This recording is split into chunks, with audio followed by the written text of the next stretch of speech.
Hi, everyone. David Aragona here, taking a look at a Kentucky Oaks prep taking place on Saturday at Fairgrounds. That is the Grade 2 Rachel Alexandra Stakes, going a mile and a 16th for the 3-year-old fillies on the main track. Just a field of 6 signed on, but I know there is a horse in this race that the racing world in general is pretty excited about in the number 2 Hoosier filly. And let's throw up the field for this Rachel Alexandra. As I said, Hoosier filly shown as the morning line favorite at 6-5. Personally, I'm expecting her to go much lower than that when wagering actually opens. This filly just has such a following. There was so much hype around her, generated both from her impressive races, workouts, and also from her trainer, Tom Amos, who was so high on her. So I'm expecting her to go off closer to 1-5 or 2-5 on this race. Maybe not as close as second choice Chop Chop, who is 8-5 on the morning line. But just 6 fillies signed on, but they all have a chance in this race.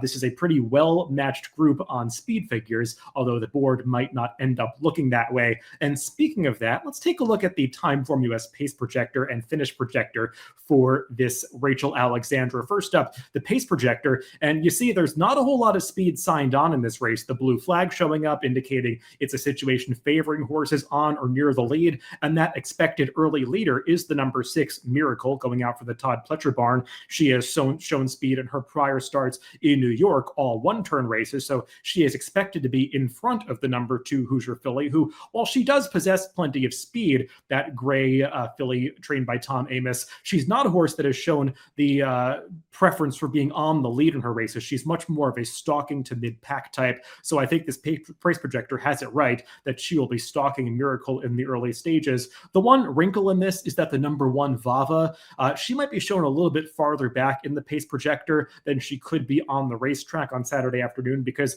it's taking into account that she had a slow break in her last race, and she is a horse that has shown better early speed in her one-turn races prior to that most recent start.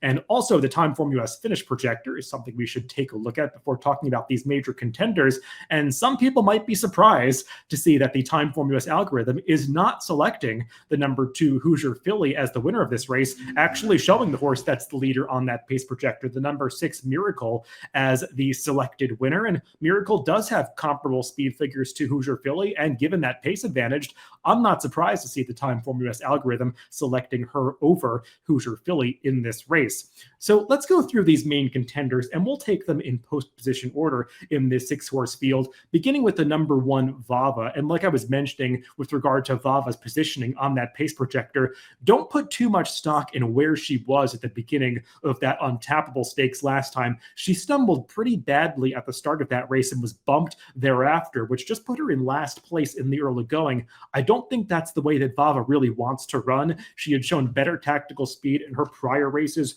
going 7 furlongs against Maiden Company. She looked pretty good winning that race at Churchill Downs 2-back, but obviously she's going to have to get faster from a speed figure standpoint if she is going to beat this field. Her top number of a 91 just won't quite cut it at this class, but she did run better than the finish might indicate last time after that slow break, closing from 9th up into 3rd. So maybe she's better than she looks. I just have some questions about her handling the mile and a 16th distance of this race.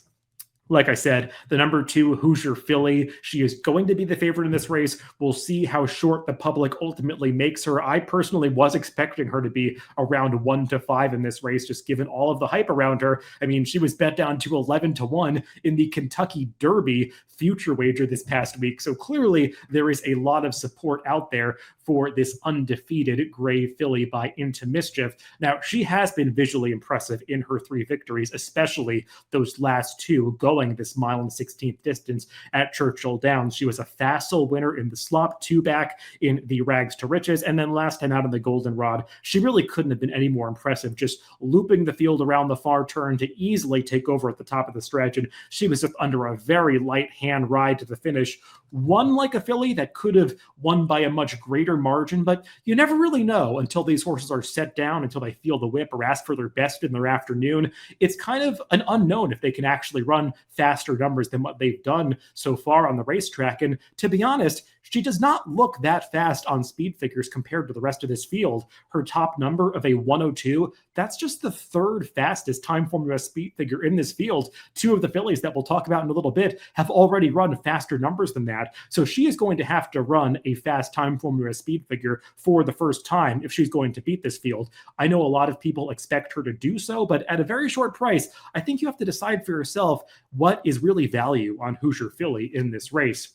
The horse that finished right behind Hoosier Filly last time out in that goldenrod is the number 3, Knock Your Socks Off. We'll take a look at her past performances, and that she was making her first dirt start last time in the goldenrod. She had made all 3 of her prior starts on the turf and had actually run pretty well in a few of those races, particularly 2 back in the Jessamine when she was off to a slow start, made a big run from far back into a slow pace to be second behind the impressive winner of that race, Delight. And she arguably transferred that form to dirt pretty well last time in the goldenrod. It ran just as well as she had in that prior turf start. Obviously, she was no match for Hoosier Filly, finishing a hard-ridden second 5 lengths behind that foe, but it was a step in the right direction. She's just going to need some help up front if she's going to get involved from off the pace, and based on that pace projector, she might not get it without much speed signed on.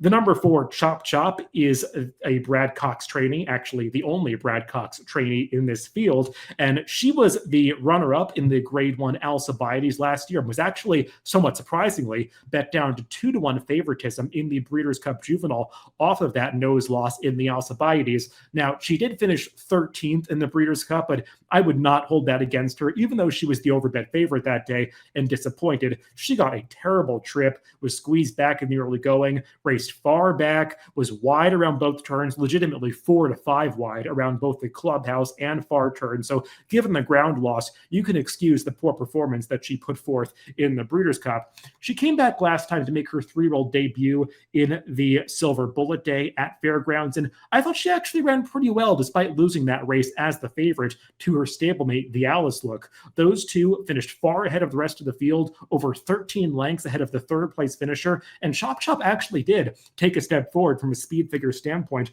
to get a 105 time formula speed figure in that race. That's a higher number than Hoosier Filly has ever run, and actually the highest number of anybody in this field coming into the Rachel Alexandra. So Chop Chop seems like she's coming in here in good form. The Alice Look, who beat her last time, is not back in this field, so I think she has to be considered a legitimate contender in this Rachel Alexandra.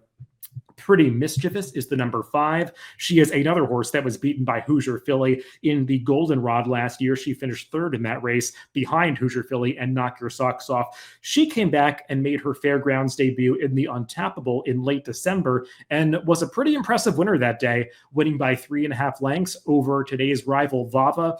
But she did get a pretty good trip in doing so. We talked about the trouble that Vava had in this race. Everything went right for Pretty Mischievous. She was able to save ground the entire way, stalking inside, got through at the top of the stretch, and just won easily after that. She did improve her speed figure, though, up to a 101, which some might say flatters the form of that goldenrod won by Hoosier Filly. She's probably going to have to do better to beat this tougher field, but she is a Godolphin homebred that is moving forward for trainer Brendan Walsh, so I would not fault anybody who gave her a long look in this race. And the final horse that we'll talk about is the outside drawn runner, the number 6 Miracle, coming in for trainer Todd Pletcher.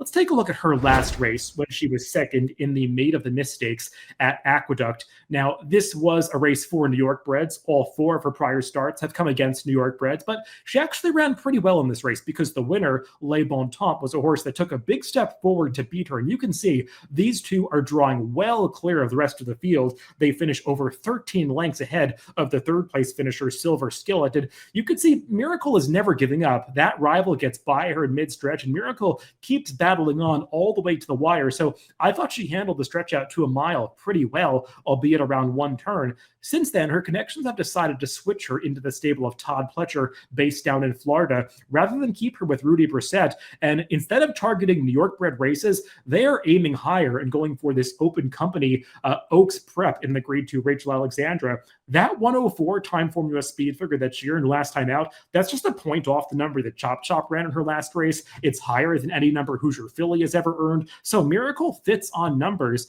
I was watching some of her recent workouts down at Palm Beach Downs for trainer Todd Pletcher. I like the way she's been training for her 3-year-old debut. She feels like one that might have taken a step forward in her training. She is certainly bred to stretch out on the dam side. So I think she's pretty interesting given all of those factors. And we already talked about the Timeform US pace projector. Not much speed signed on, as she is the one that is projected to have the best of it on the front end. So let's throw out my picks for this Rachel Alexandra, and I'm going to put Hoosier Philly third in this race. And you might be saying, David, what are you thinking? She's just too good for this field. She's just going to win this race easily as the favorite. Well, I like to make picks based on value, and I just don't see the value with Hoosier Philly. If she is, as I expect, 1-5, 2-5 in this race, I don't think she's that likely to win this Rachel Alexandra. She probably is the most likely winner, but when a horse goes off at too short a price, you do want to start looking elsewhere at horses that might be going off at greater odds than you think their chances of winning actually indicate they should be. And I'm putting 2 horses in first and second in my picks that I think